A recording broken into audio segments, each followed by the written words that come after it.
I just think we should hold them to the same standard. And just to respond to Mize, the purpose of a nightclub, bar, or party is to provide a venue, typically for single people, to meet each other. If women just wanted to hang out with their friends, drink cocktails, dance with each other, and avoid the exhausting approaches of single men, they'd stay in you just stay in. Or they go to a painting class or brunch or something where you're not indulging in a social environment to Absolutely. get drunk. Girls' night in, I assume that'd be a much more enjoyable experience. You don't spend as much on drinks. You get to eat whatever snacks you want. You can dress however you like. The company is pleasant, and you can discuss all the things that you'd like to talk about with your friends without blaring music and drunk people and crazy flashing lights. If you go out to clubs and bars, like you're looking for attention from men.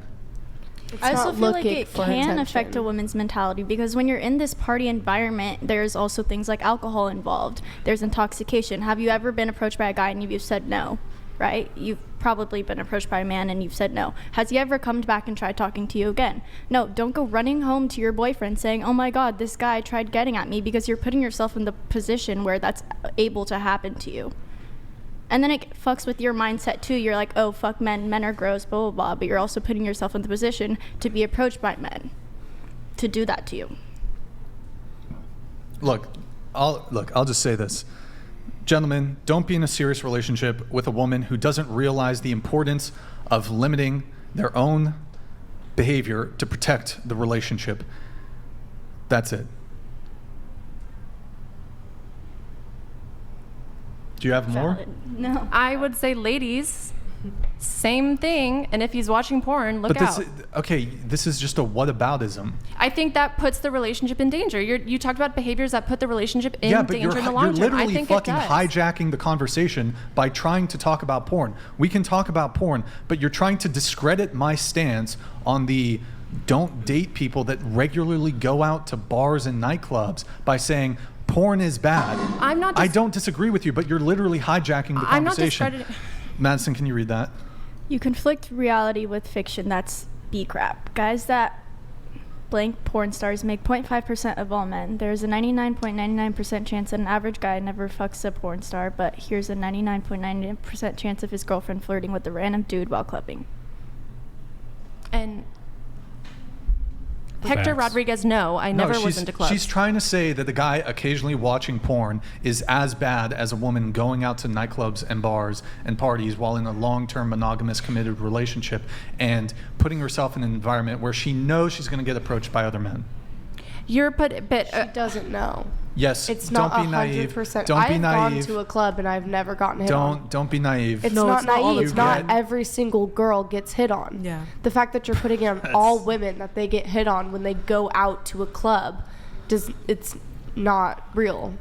It's pretty real. So the guys that night didn't have the balls to go and talk to you, but they were looking and they were thinking, but they didn't have the courage to do it. Then why is that my issue if a guy looked at me and thought I was cute? I put myself in a position where people could think I look cute. It's the issue with the environment. But it's an issue with the guy having his girlfriend go to a bar and somebody, even if they didn't talk to me, they're still going to be like, oh, well, someone looked at you and they thought you looked cute, so you shouldn't have gone out. No, I'm saying that's a one-off. That for your situation, you went out and no one hit on you, that's a one-off.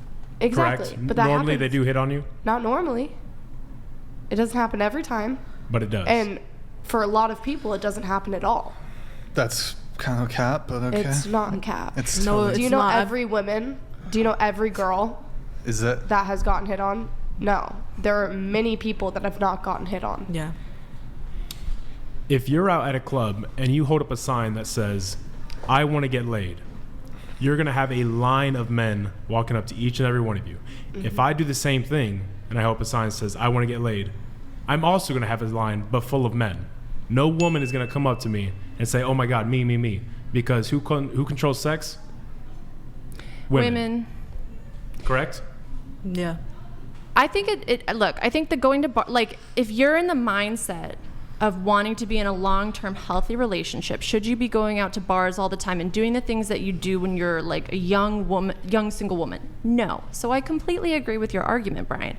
I just think that if we're talking about the mindset of fidelity, which I think at the core of your argument is that, because you talk about respecting your partner and that's the impetus for not doing that behavior, then I think that it's also important to like talk about a thing that can be more, put men and women more equally, which I think in this case would be male porn use. Because you're right, a man going to a bar is not going to be treated the same way that a woman going to a bar would be. So it's just not fair. Right, but very, very simple. Just, I mean, don't date men that watch porn. The difference is, I don't think any man here is going to object to you having a preference or a standard for not wanting to date a man who watches porn. Okay. That's perfectly reasonable. No woman is going to push back on you on that. No man, I mean, I'm wondering if I've heard somebody say you're insecure as a woman if you have an issue with your partner watching porn. It's certainly, I've maybe heard that. However, you're certainly not going to get as much pushback for your standard or preference as men are for not wanting a partner who doesn't go to bars, clubs, and parties. Men get shamed for having their preferences. Whenever a man has a preference, standard, or boundary, it's you're insecure, you're a misogynist, you're controlling, you're insecure. You think you get that, especially if you like make it clear that you want a relationship? Like I can see that if you're yes, women shame men's preferences, standards, and boundaries all the time. Men are not allowed to have preferences, standards, and boundaries. It's almost always met with some kind of shaming language. You're controlling, you're insecure, you're et cetera, et cetera. Okay. And Hector Rodriguez, no, I never was into the club life. So, to your point. Look, am I allowed to talk to these people? One sec. We'll get to those. Look, I think I'm going to give the dream world hypothetical scenario. It's been so long time since I've done it to probably try to maybe drill into why men would care about this and try to put yourselves in men's shoes. Ultimately, just look, don't date women who put their relationship at risk.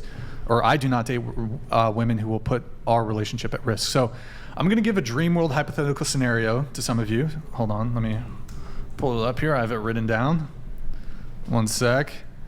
So we're going to create, let me see if I got a noise here. I can play that. Well, I don't know if I have one. No.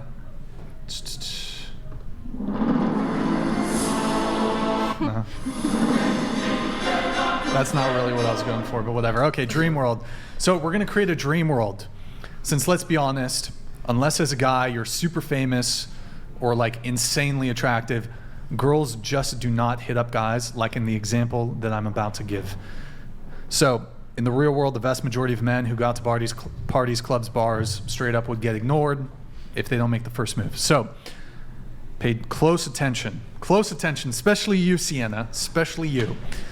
So would you be okay with your long-term monogamous partner going to a nightclub, bar, or party type environment where throughout the course of the night, he's going to get approached, flirted with, and sexually pursued by numerous attractive women, some of which are more attractive than you and could potentially be a better partner than you? These women are buying him drinks, getting him drunk, and enthusiastically want to sleep with him that night and steal him away from you. And there's a little more extra to it. You're going to tell me you'd be okay with that? If I trust him, yeah.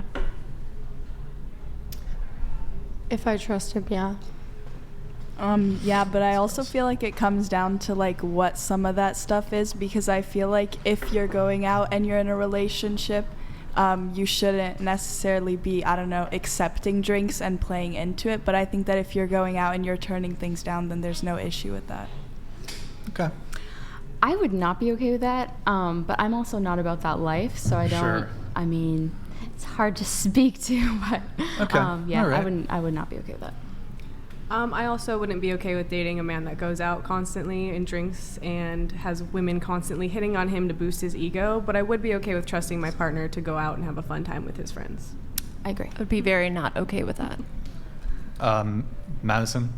I'd probably not be okay with that either. And I feel like it's like everyone's saying, like, trust your partner, and obviously no matter what in your relationship with anyone that you are committed to, you should have trust in your partner. You just can't trust other people, you know? Like, you don't know what other people are going to do to your boyfriend. Like, you could easily have them swipe your boy and kiss him or whatever, but like it's like not in your control. That stuff has happened in front of my face before. Yeah, because women are kind of crazy sometimes. Yeah, exactly. So it does happen. And men are crazy too. Same, so yes. The thing for me is, like, I would trust him and be fine with that if that's what ended up happening. But if he knew he was going out and that is what was going to happen, if he like was aware of that, then I'd be like, okay, don't do that.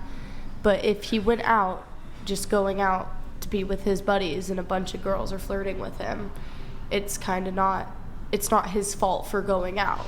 It's not because he went out, everybody's flirting with him. It's other people's wanting to get with him. And if he is secure enough in a relationship and I'm secure enough in a relationship, then he will be able to be like, no. Well, I think part of it is you guys obviously go out and party, go out regularly. You said you will go out 4 or 5 times a week. So obviously you're going to want to defend the behavior that you yourself are engaging in. But the whole point with the dream world hypothetical scenario is try to have you see, because men care, it seems to me that men care much more about this than do women. And you often think men are more controlling about their partner going out into these types of environments. Again, the point of the dream world hypothetical scenario, what I just tried to paint for you is that's what we are contending with when our girlfriends, our wives even, go out to these types of venues.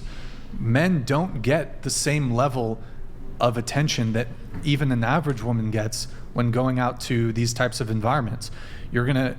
Because again, men are the pursuers, women are the pursued. So like the difference of attention is absolutely insane between men and women. It's totally different. So that's why men have a much more vested interest in trying to date women that don't put themselves in situationships that put their relationship at risk. Like, that's just our masculine instinct to protect you and protect the relationship.